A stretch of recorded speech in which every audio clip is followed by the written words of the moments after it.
Audio book वाङ्मय 35।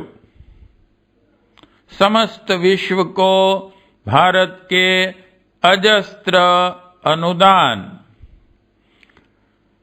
Chapter 2 part 7। America और भारतीय संस्कृति। अमेरिका महाद्वीप में मानवीय सभ्यता चिर प्राचीन है। वहां भी उसी समय से मनुष्य बसते हैं जब से कि अन्य देशों में बसे और बढ़े हैं। प्राचीन काल में रूस और अलास्का के बीच वाला समुद्र नहीं था। मध्य एशिया के वे लोग जिन्होंने भारत बसाया दूसरे रास्ते अमेरिका पहुंचे थे और वहां आबाद हुए थे। कोलंबस के पहुंचने के समय उस देश में प्रायः 10 लाख के लगभग आदिवासी (इंडियन) रहते थे। आधुनिक अमेरिका का इतिहास थोड़े ही दिनों का है।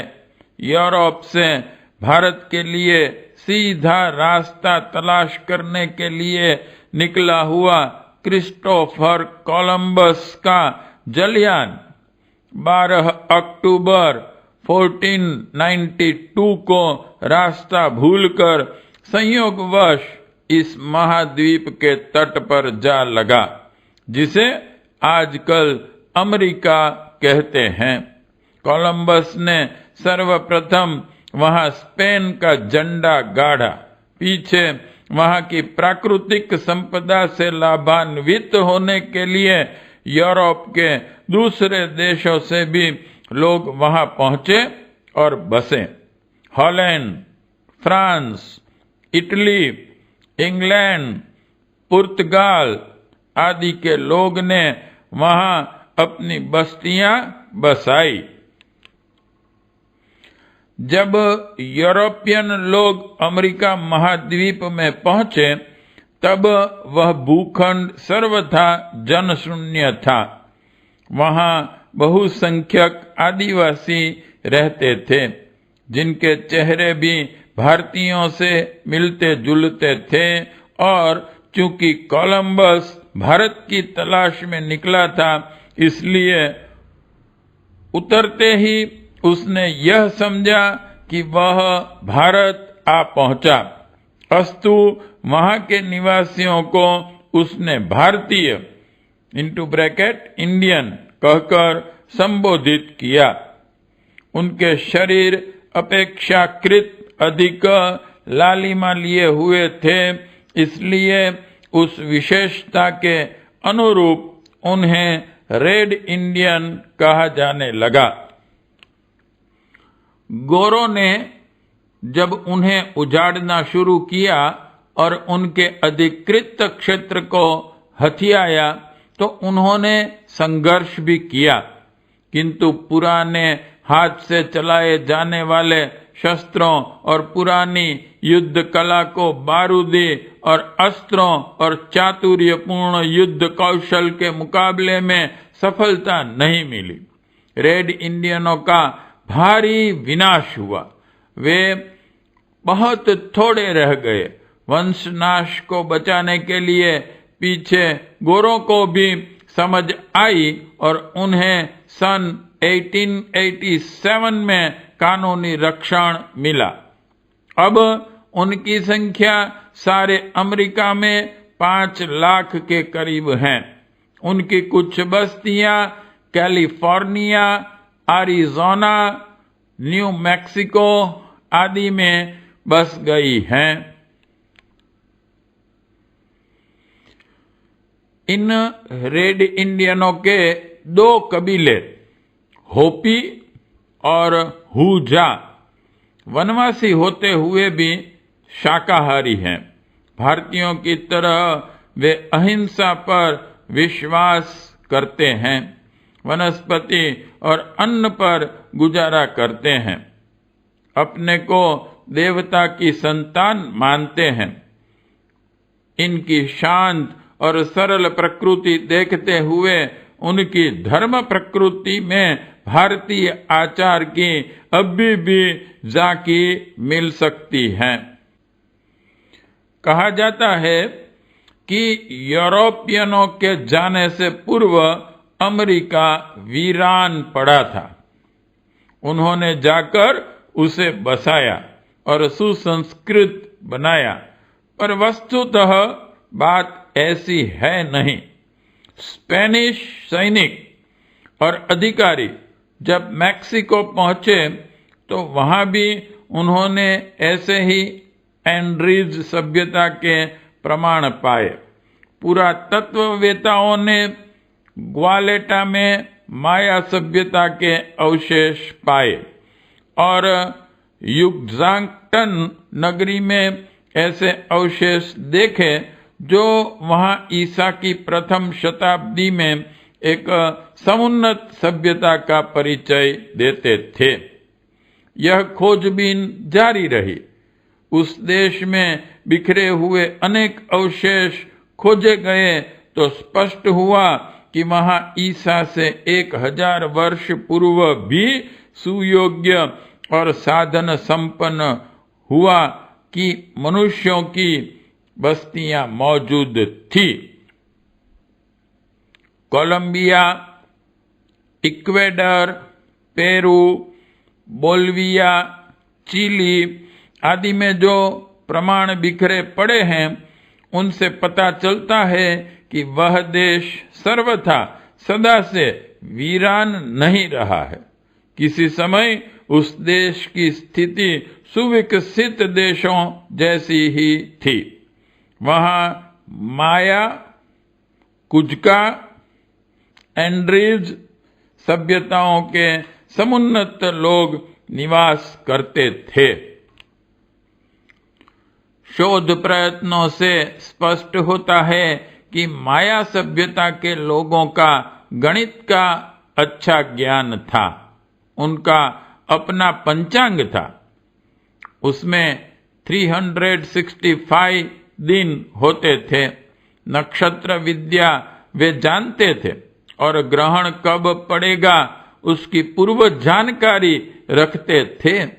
उनके भव्य मंदिर थे जिनमें अखंड अग्नि की स्थापना रहती थी तथा पूजा होती थी। शुक्र ग्रह को अपनी सूर्य परिक्रमा पूरी करने में 52 वर्ष लगते हैं। इसी आधार पर अखंड अग्नि का नवीनीकरण भी 52 वर्ष उपरांत होता रहता था। भारतीय पौराणिक उल्लेख और मैक्सिको में प्रचलित कीजक्स गाथाओं में आश्चर्यजनक साम्य था।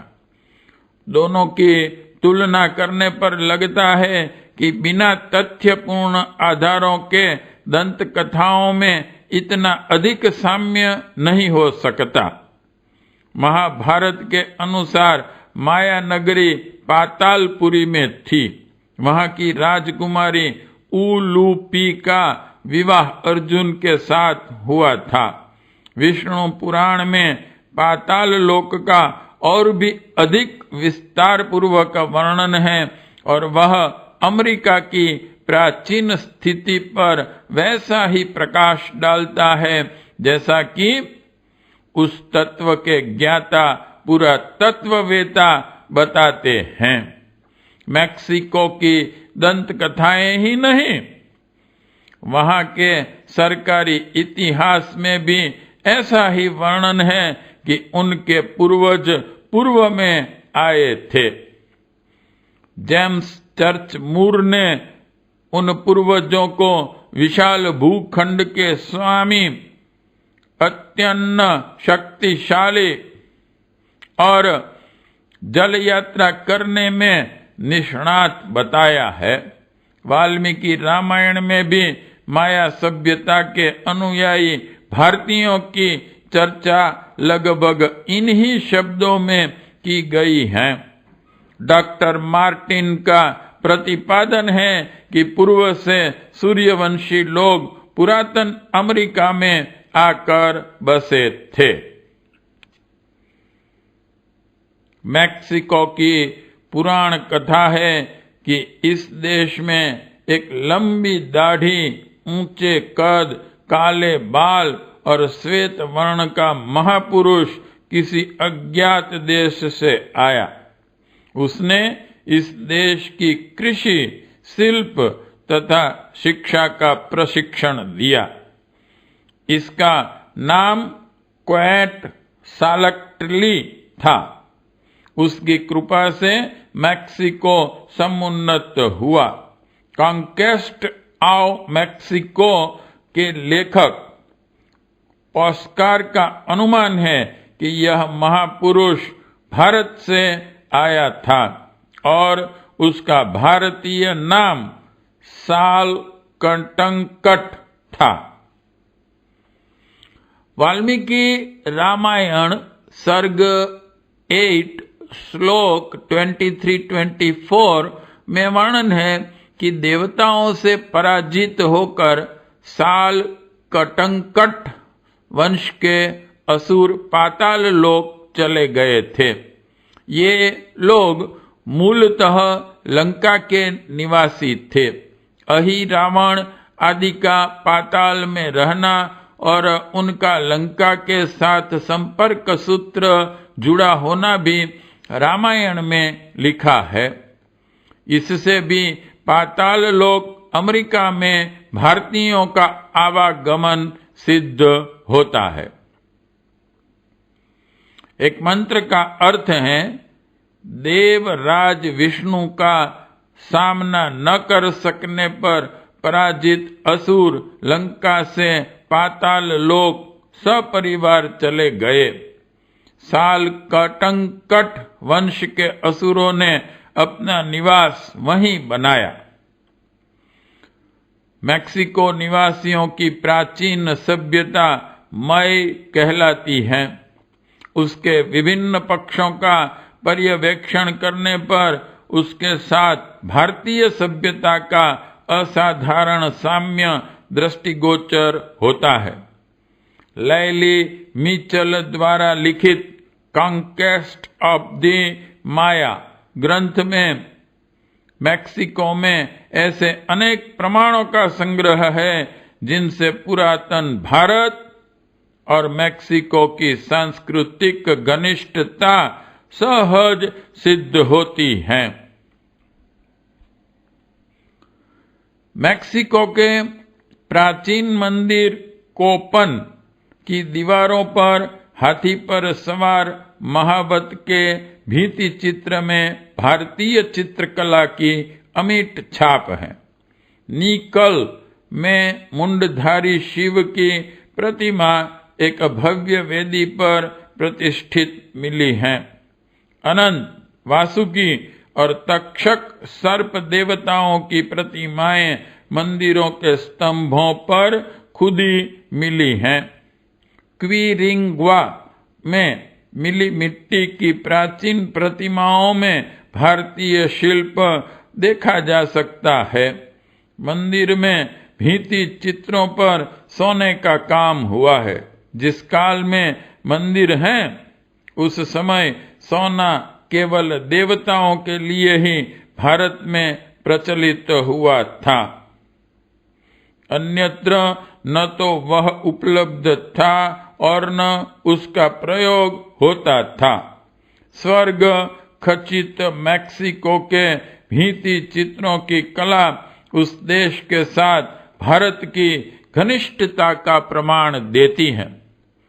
मय सभ्यता में गणेश, इंद्र और हनुमान की देव पूजा प्रचलित थी। मृतकों का दाह संस्कार होता था। श्राद्ध तर्पण का प्रचलन था। धार्मिक और दार्शनिक मान्यताएं भी भारत से मिलती जुलती थी। इस प्रकार के अनेक प्रमाण भारत और मैक्सिको के बीच आवागमन और सांस्कृतिक आदान प्रदान का प्रामाणिक परिचय प्रस्तुत करते हैं।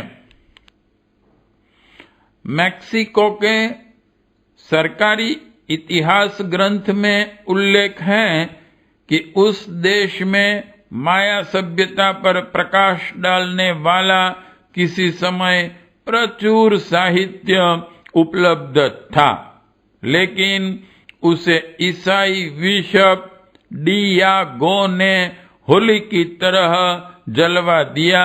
किसी प्रकार 3 पुस्तकें बच गई थी, जिनमें से एक पेरिस में, एक मैड्रिड में और तीसरी डेस्ड्रन में सुरक्षित हैं। शोधकर्ताओं ने यह स्वीकार किया है कि माया और इनका सभ्यताओं के समय यहाँ के निवासी नापतोल, शासन व्यवस्था, धर्म, सामाजिक परंपराओं तथा उस क्षेत्र को सुरम्य और समुन्नत बनाने में शताब्दियों तक बड़ा परिश्रम करते रहे। समय के जिस कुचक्र ने उन्हें क्यों और कैसे विनाश के गर्त में धकेल दिया, इस संबंध में भी कुछ अधिकृत रूप से नहीं कहा जा सकता। तो भी यह मानने में अड़चन नहीं रह जाती कि उस देश को समुन्नत बनाने का श्री गणेश भारतवासियों द्वारा ही किया गया था।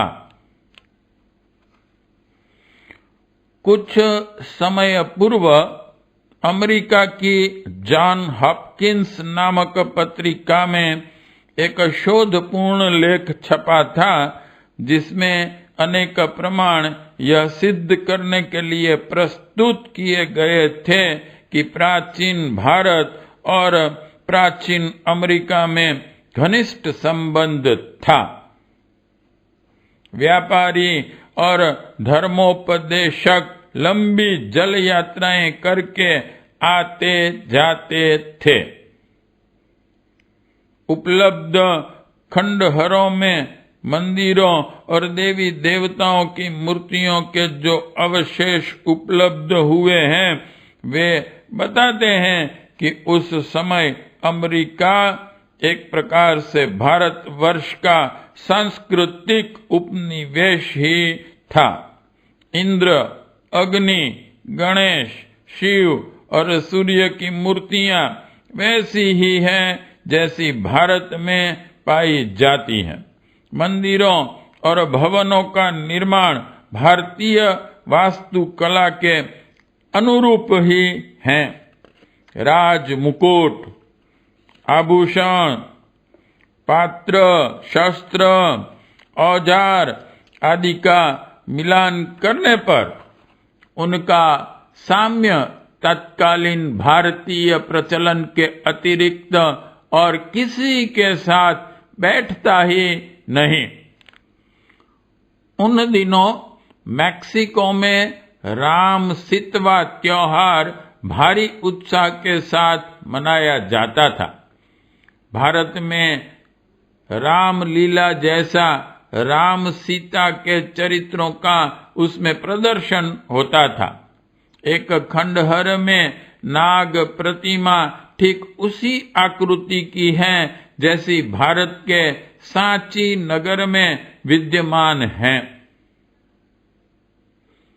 भारत में जिस प्रकार समाधि, स्तूप एवं स्मारक बनाए जाते हैं, ठीक उसी प्रकार के गगनचुंबी स्तूप अमेरिका में बनते थे, जिन्हें टीकल कहा जाता था। टीकलों में देव पूजा के विविध विधि विधान संपन्न होते थे।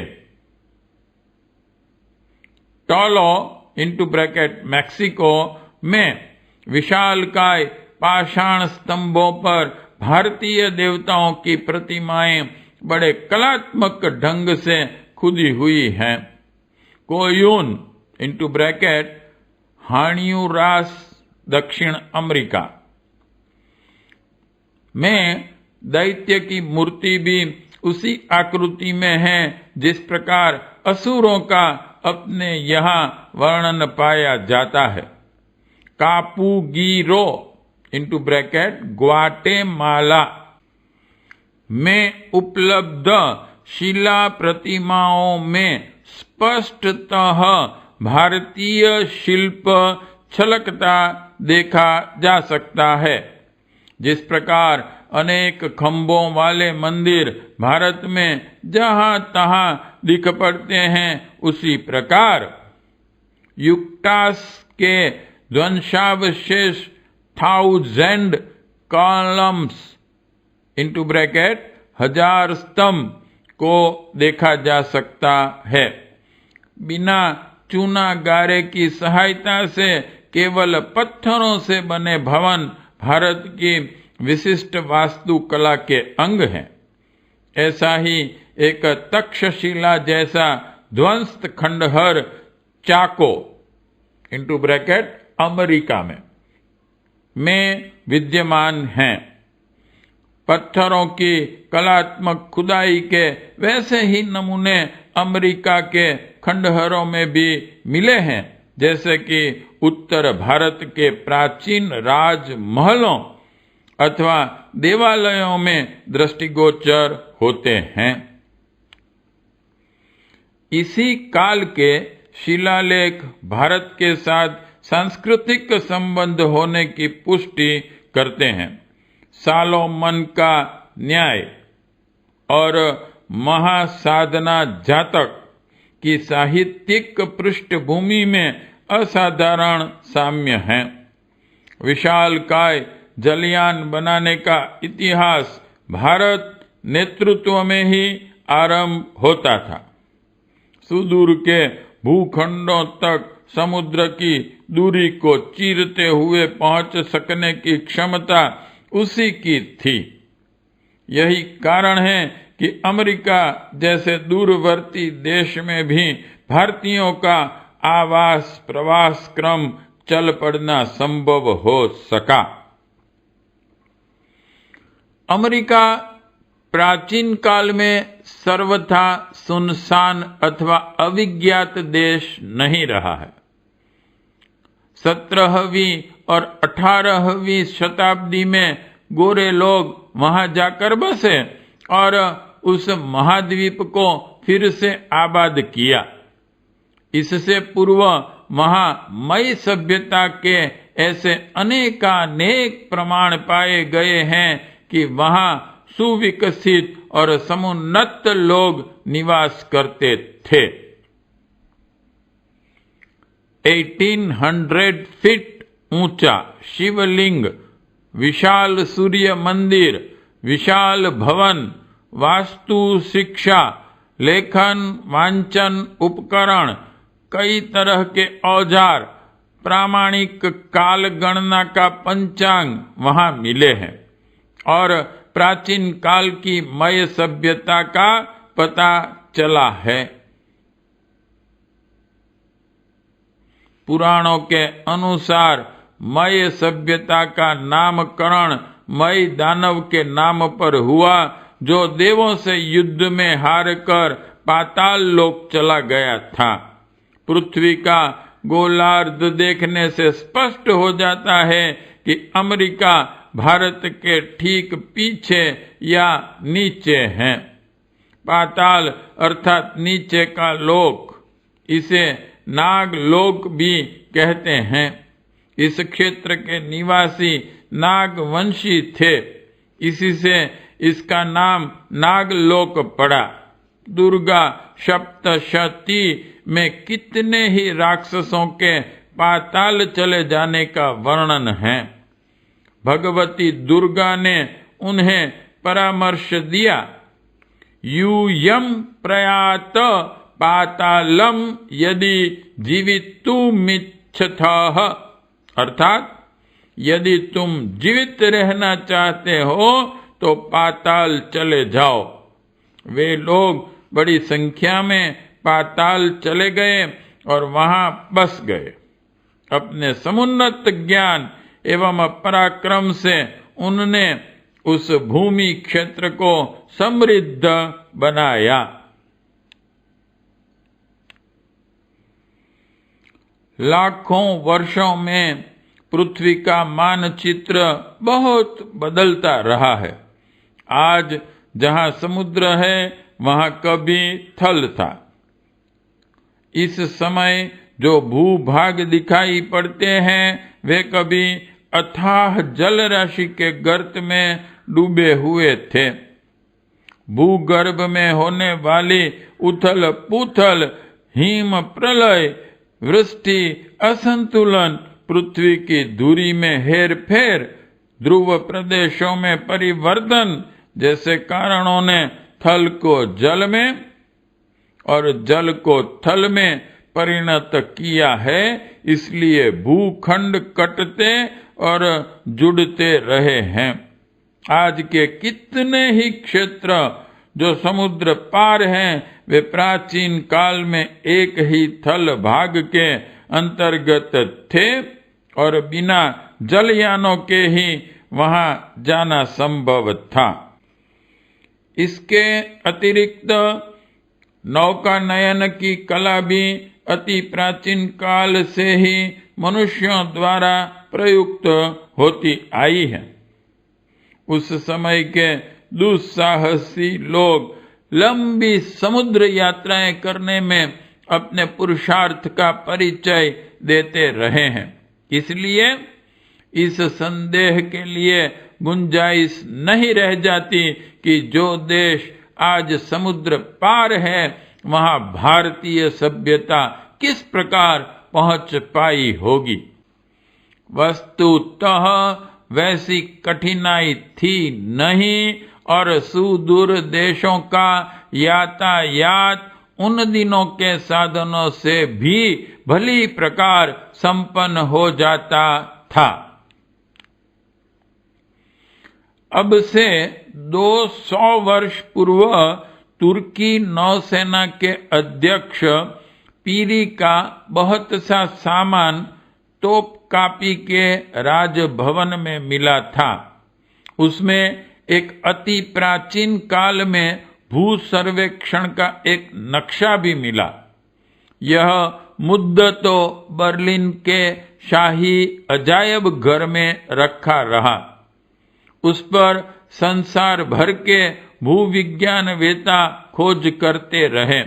अंततः अमेरिका के विशेषज्ञ आर्लिंगटन मलारी ने उस पर जो रिपोर्ट दी है उसमें उस नक्शे को किसी समय का अत्यंत प्रामाणिक बताया गया है। इसमें भारत, मिस्र, मध्य पूर्व तथा यूरोप को एक ही थलखंड दिखाया गया है। समुद्री व्यवधान जिस तरह अब हो गए और उस कारण से जो विभाजन हो गया है वह उस समय नहीं था। तब अमेरिका से भी उस भूखंड की दूरी अधिक नहीं थी। उस समय बहुत सा अमेरिका तो पानी में डूबा हुआ था जो पीछे समुद्र तल से उभरकर ऊपर आ गया। सन 1927 में तियाहुआना (पेरू दक्षिण अमेरिका) में पुरातत्व विभाग ने जो खुदाई कराई है उसमें एक ऐसा शिव त्रिशूल मिला है जिसकी ऊंचाई 850 फीट है। इसी में 20 टन भारी और 24 फीट लंबा एक शिवलिंग भी है जिस पर ग्रह नक्षत्रों की आंतरिक स्थिति अंकित है। एक ही पत्थर से तराशा हुआ 10 टन भारी सूर्य मंदिर द्वारा 3 कतारों में उपलब्ध 48 प्रतिमाएं भी इस काल में कला कौशल की साक्षी देते हैं। शोधकर्ता H.S. वेलामी और पी अलान ने उस सामग्री पर एक शोध पुस्तक प्रकाशित की है जिसमें सिद्ध किया गया है कि यह सामग्री अब से 27,000 वर्ष पुरानी है। 27,000। इस समय के पंचांग से पता होता है कि उस समय पृथ्वी की धुरी और कक्षा वर्तमान समय की अपेक्षा भिन्न प्रकार की थी। तब वर्ष 282 दिन का था, 365 दिन का नहीं। पेरू शब्द का अर्थ संस्कृत में सूर्य का देश है। सूर्य पुत्रों का देश पेरू कहा जाए यह स्वाभाविक ही है। भारतीयों का दिया हुआ यही नामकरण पेरू में अब भी प्रचलित है। अमेरिका से 2400 मील दूर हवाई द्वीप समूह पर आज अमेरिका का शासन है। किसी समय वहां भारतीयों का आधिपत्य था। वहां की चट्टानों पर जो आकृतियां खुदी हुई हैं वे मोहनजोदड़ो और हड़प्पा में पाई गई मुहरों पर खुदी आकृतियों से हूबहू मिलती हैं। शिलालेखों और उपलब्ध प्रतिमाओं में सूर्य देवता तथा त्रिशूल, चक्र, पद्म, शंख आदि देव आयुधों की आकृतियां हैं। इसी द्वीप समूह के एक द्वीप कोउआई के संग्रहालय में ऐसे अनेक प्रमाण सुरक्षित हैं और भारतीय पुरातत्ववेत्ता डॉक्टर छवड़ा ने उस देश में भ्रमण करके ऐसे 40 प्रमाण संग्रह किए थे जिनसे भारत के साथ उन देशों के प्रगाढ़ संबंधों का परिचय मिलता है। हवाई द्वीप निवासी लोगों की आम धारणा है कि उनके पूर्वज भारतीय थे। उनकी मुखाकृतियां स्पष्टतः भारतीयों से ही मिलती हैं। यूरोपियनों तथा अमेरिकनों से उनका रक्त संबंध तनिक भी नहीं दिखता। यों अब वहां पाश्चात्य सभ्यता का ही बोलबाला है। इस प्रदेश की भाषा में संस्कृत शब्दों की भरमार पाई जाती है। अमेरिका में इंग्लैंड के लोग अधिक पहुंचे। जनबल, धनबल और शस्त्र बल की शक्तियां भी उन्हीं के पास अधिक थी। तदनुसार उन्हीं का शासन उस देश पर स्थापित हो गया। पहले इंग्लैंड की सरकार ही वहां पर शासन करती थी। पीछे वह देश स्वतंत्र हो गया। फिर भी वहां की संस्कृति, भाषा और विशिष्टता अब भी इंग्लैंड मूल के लोगों की ही है। इसी विशाल भूभाग पर एक खंड कनाडा है। कनाडा 40 लाख वर्ग मील में बसा है। बहुत सा क्षेत्र अंग्रेजों का है। 30% फ्रांसीसी रहते हैं। बड़ी संख्या में यूरोपियन भी रहते हैं। आबादी 25 करोड़ के करीब है। कनाडा में भी आदिवासी बसे हुए हैं। उन्हें भारतीय मूल का माना जाता है। संयुक्त राज्य अमेरिका में उन्हें रेड इंडियन कहा जाता है, किंतु कनाडा के मूल निवासी इंडियन शब्द से ही संबोधित किए जाते हैं। उनके साथ रेड का विशेषण नहीं लगाया जाता। इतिहास विशेषज्ञों का मत है कि प्राचीन काल में एशिया और अमेरिका के बीच थल मार्ग था। मध्य एशिया के आर्य वंश के लोग वहां पहुंचे तो उन्होंने इन इंडियनों को वहां बसा पाया। अब से 250 वर्ष पूर्व उनकी संख्या कनाडा में 2 लाख थी। उजाड़ने की हठ ने उन्हें बर्बाद कर दिया। पीछे वहां भी समझ आई और तब से उन्हें कुछ विशेष सुविधाएं दी और उनकी समस्याओं का समाधान खोजने के लिए एक विशेष विभाग बनाया। वंश विनाश से बचे लोगों की संख्या अब पुनः बढ़ने लगी है और 2 लाख के करीब जा पहुंची है। अब उनकी व्यवस्थित बस्तियां भी वुडलैंड, आनेटोरिया, मैंकेजी, प्रेरीज, कोलंबिया, यूकॉन आदि क्षेत्र में स्थापित हो गई हैं। अमेरिका निवासियों को भारतीय दर्शन और संस्कृति में गहरी दिलचस्पी है। यों उस देश में पूरी तरह ईसाई धर्म ही फैला हुआ है, अन्य धर्मावलंबी नगण्य संख्या में हैं।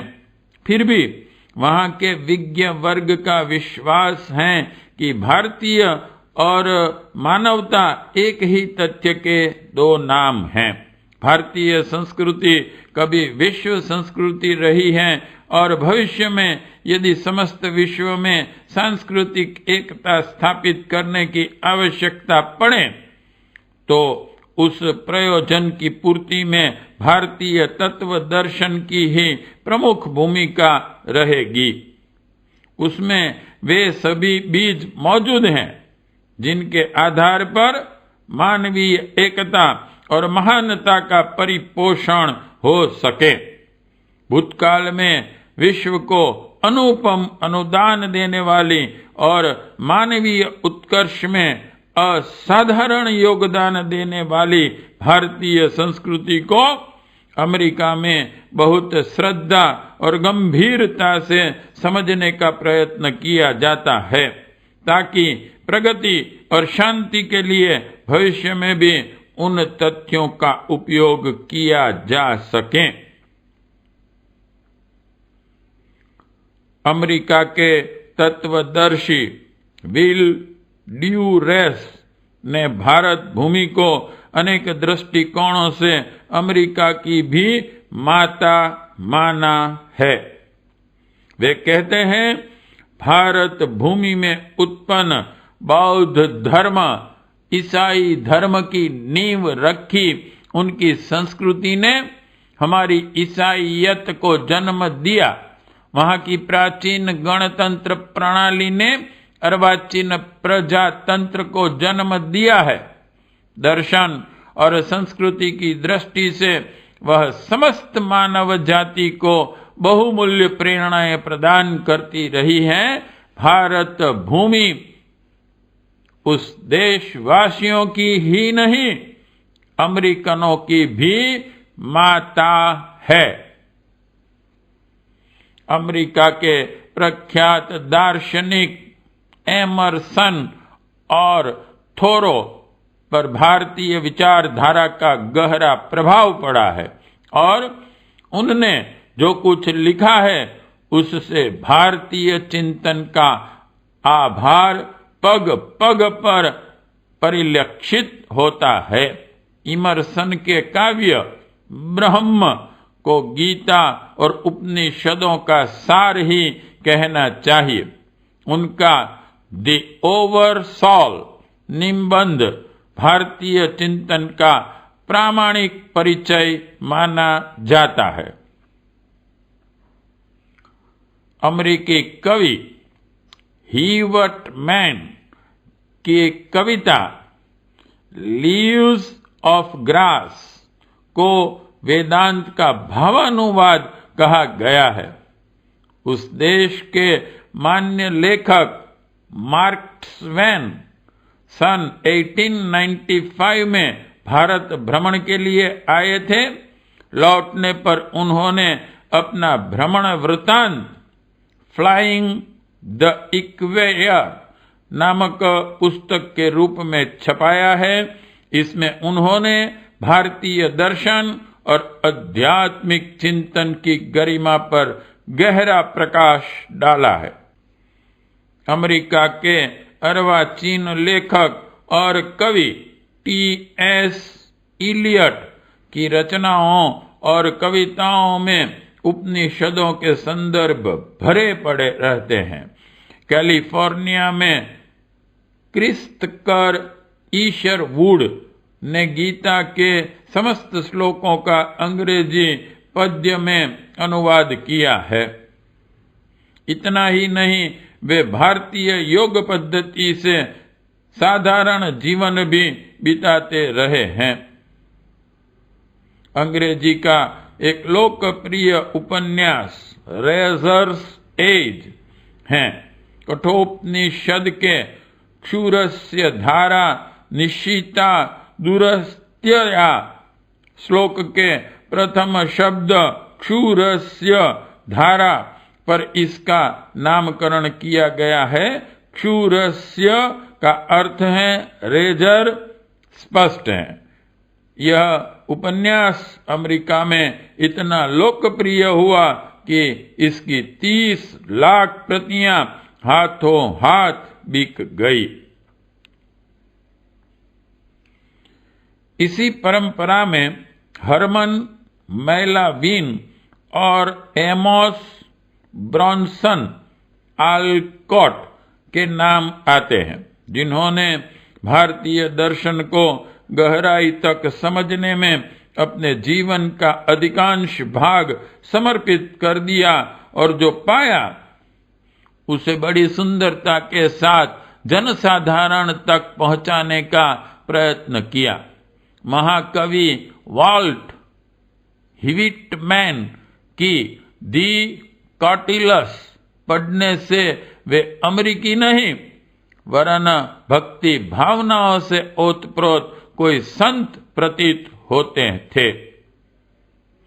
हार्वर्ड विश्वविद्यालय से अब तक प्राच्य ग्रंथमाला के अंतर्गत 40 से अधिक ग्रंथ प्रकाशित हुए हैं। इसकी पाठ्य सामग्री में विशेषतया भारतीय धर्म, अध्यात्म तथा दर्शन का ही प्रमुख रूप से उल्लेख है। येल की पुस्तक हिंदू पैथिज्म सामान्य पाठक को संक्षिप्त में हिंदू धर्म की अच्छी जानकारी करा देती है। Ralph Waldo Emerson, Henry David Thoreau जैसे विद्वानों ने न केवल जनता को भारतीय दर्शन से परिचित कराया वरन स्वयं अपने आचार व्यवहार को उसी ढांचे में ढालने का सफल प्रयत्न किया। उनके विचारों पर भारतीय चिंतन की गहरी छाप थी। उन्होंने अपनी लेखनी और करनी से जो कुछ कहा है उसे तत्वतः भारतीय दर्शन का अपने ढंग से किया हुआ प्रचार कहा जाए तो इसमें कुछ भी अत्युक्ति न होगी। उन्होंने अमेरिकन जनता के मन में भारतीय दर्शन के प्रति गहरी श्रद्धा जमाने और अभिरुचि उत्पन्न करने की महत्वपूर्ण भूमिका प्रस्तुत की है।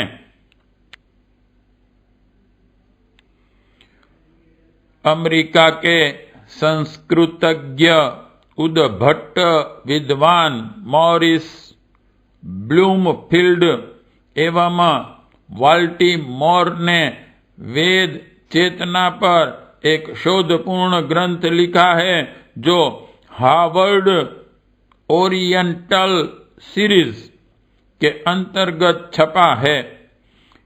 इसके लेखन, संपादन और प्रकाशन में 14 वर्ष लगे हैं और प्रचुर धन खर्च हुआ है।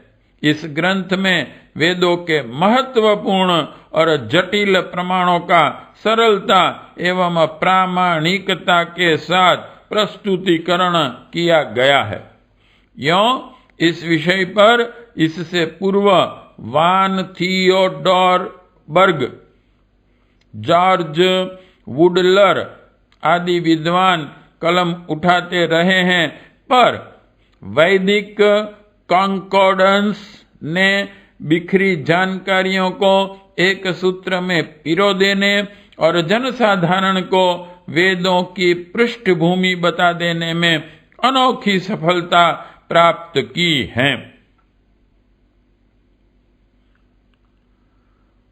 जर्मन विद्वान मैक्स मूलर ने अपनी पुस्तक the secret book of east प्रकाशित कराई तो पाश्चात्य जगत को भारत की महान संस्कृति एवं दार्शनिक पृष्ठभूमि का पता चला। इसके बाद दूसरी पुस्तक introduction to the science of religion छपी। उन्हीं दिनों जेम्स फ्रीमैन क्लार्क की 10 ग्रेट रिलीजियंस छपी। इस पुस्तकों का समस्त यूरोप, विशेषतया अमेरिका में जोरों का स्वागत हुआ। तब तक भारतीय दर्शन का रूढ़िवादी पुरातन पंथी मात्र समझा जाता था। इन पुस्तकों ने लोगों की आंखें खोल दी। क्लार्क अमेरिकी थे। उनकी पुस्तक इतनी लोकप्रिय हुई कि थोड़े ही समय में उसके 23 संस्करण बिक गए। भारतीय धर्म और दर्शन की खोज के लिए अमेरिका उत्साह और भी आगे बढ़ा और आत्मिक ज्ञान पिपासा पर गहरा प्रकाश डालने वाले ग्रंथ एक के बाद एक प्रकाशित होते चले गए। एडवर्ड हेल की the age of the fable एवं oriental religion and their relations to universal religion नाम की पुस्तकें छपी। हिंदू धर्म और बौद्ध धर्म के संबंध में जानकारी देने वाली उपयुक्त पुस्तक द एज ऑफ फेबल उस देश के ज्ञान पिपासुओं में बहुत लोकप्रिय है। एडविन अनरोल्ड के लाइट ऑफ एशिया में भारत के स्वर्णिम अतीत का अच्छा वर्णन है।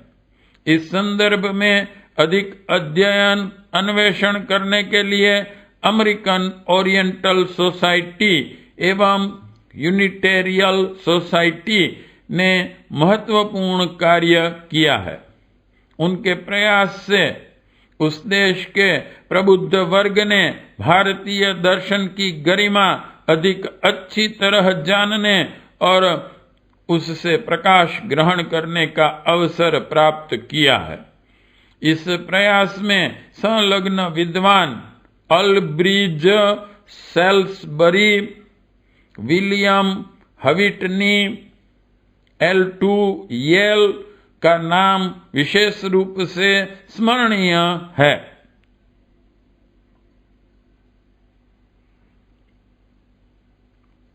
अमेरिका और भारत के प्राचीन एवं अर्वाचीन संबंधों पर प्रकाश डालने वाली पुस्तकों में से कुछ निम्नलिखित हैं।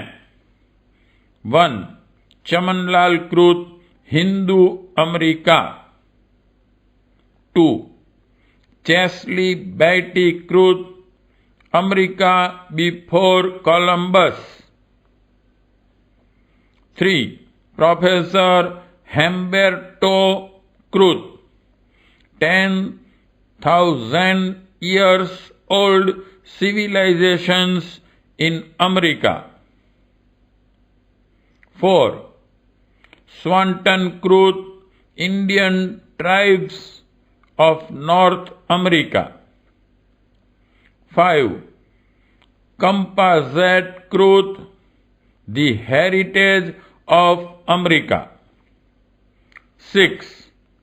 Rawlinson Truth, Interpeace Between India and the West. 7. Harrison Truth, India and the United States. 8. J.T. Reed Truth, Two Cultures Meet at Tara Devi. 9. Thacker Truth, Last Word of an American Lady About India. 10. P.S. Verma Truth, 115 years of Indo-American cooperation in cultural fields. 11. Teaching of 6 Gurus in America. 12. Influence of Indian philosophy in Western culture. 13. Emerson Truth, a Western spiritual leader impressed by Indian philosophy. 14. John Reed Truth, Indian influences on the USA. 15. P.S. Vari Truth, Vedant in USA. 16. T. Jabbel Truth, India, America and World Brotherhood. 17. Feature Truth, Books on India. America में 8 विश्वविद्यालयों में संस्कृत शिक्षा की व्यवस्था है। Yale, Harvard, Columbia, Pennsylvania, Johns Hopkins, Chicago, Princeton. California में संस्कृत शिक्षा पहले से ही दी जाती है। अब अन्य शिक्षा संस्थाओं में भी इसका प्रचलन हो रहा है। विश्व में बौद्ध धर्म सुधरे हुए हिंदू धर्म के रूप में हो गया है, अतः उसका प्राचीन ब्राह्मण धर्म की तुलना में अधिक स्वागत हुआ है। अमेरिका में बौद्ध धर्म को सम्मानास्पद स्थान मिला है। सन 1915 के जनगणना में वहां केवल 40,000 बौद्ध थे। सन 1961 की जनगणना में उनकी संख्या 5 लाख तक पहुंच गई। हवाई द्वीप समूह में बौद्ध धर्मानुयायी बहुत बड़ी संख्या में रहते हैं। पहला बौद्ध मठ अमेरिका के सैन फ्रांसिस्को नगर में सन 1905 में बना था। अब उस देश में 54 मठ और 70 स्थीवर हैं। फ्रेंड्स ऑफ बुद्धिज्म सोसाइटी इस दिशा में सराहनीय काम कर रही हैं। इसके लिए आचार्य धर्मपाल ने लगभग वैसा ही कार्य किया जैसा स्वामी विवेकानंद ने। थियोसॉफिकल सोसाइटी के संस्थापक कर्नल अलकाट अमरीकी थे। उन्होंने 1880 में लंका आकर बौद्ध धर्म की दीक्षा ली थी। मैडम ब्लेवत्स्की, एनी बेसेंट आदि की सहायता से उन्होंने संसार में थियोसॉफी का प्रसार किया। कहना न होगा कि इस दर्शन में 80% हिंदू धर्म की मान्यताओं का ही समावेश है। स्वामी विवेकानंद, स्वामी राम तीर्थ आदि भारतीय संतों ने अमेरिका में जिस तरह, जिस रूप में हिंदू धर्म को प्रस्तुत किया, उससे वहां उसके प्रति और भी अधिक श्रद्धा, सद्भावना का विकास हुआ।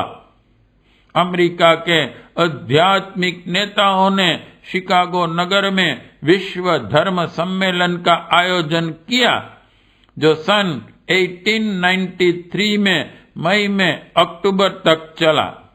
इसमें भारत के प्रतिनिधि के रूप में स्वामी विवेकानंद और अन्य कई विद्वान पहुंचे। उसके बाद स्वामी जी ने घूम घूम कर कई संस्थाओं में भाषण दिए और भारतीय तत्व ज्ञान की जीवन में कितनी आवश्यकता है, इस तथ्य का परिचय कराया।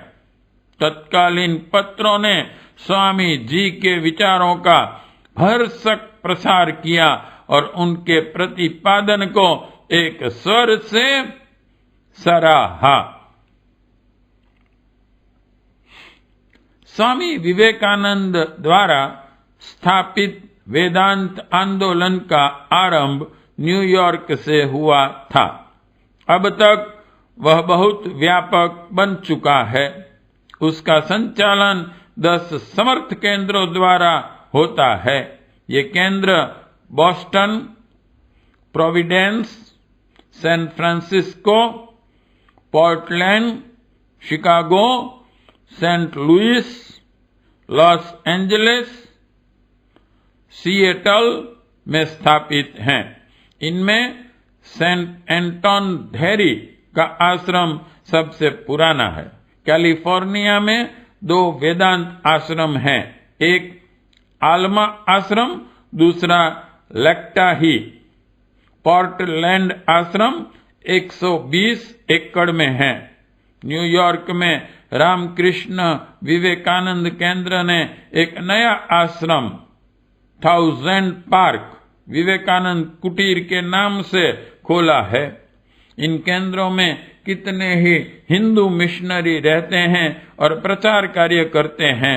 वेदांत धर्म का प्रतिपादन करने वाला छोटा बड़ा अंग्रेजी साहित्य भी इन केंद्रों से प्रकाशित होता है। इन केंद्रों को अमेरिकी जनता ने प्रचुर साधन प्रदान किए हैं।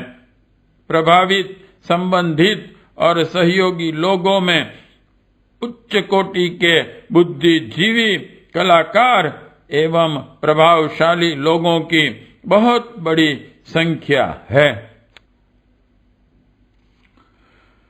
स्वामी विवेकानंद के पश्चात स्वामी राम तीर्थ ने अमेरिकी जनता को हिंदू दर्शन के बारे में महत्वपूर्ण जानकारी दी और उस और प्रबुद्ध वर्ग की गहरी दिलचस्पी पैदा की। वे 1902 में जापान के विश्व धर्म सम्मेलन में भाग लेने के उपरांत अमेरिका पहुंचे तो वे उस देश में लगभग 2 वर्ष रहे। इस अवधि में उन्होंने वहां की जनता पर जो छाप छोड़ी वह चिरकाल तक अविस्मरणीय मानी जाती रहेगी। वहां के पत्रों ने उन्हें जागृत ईसा तक कहा। पार्ट 7 समाप्त।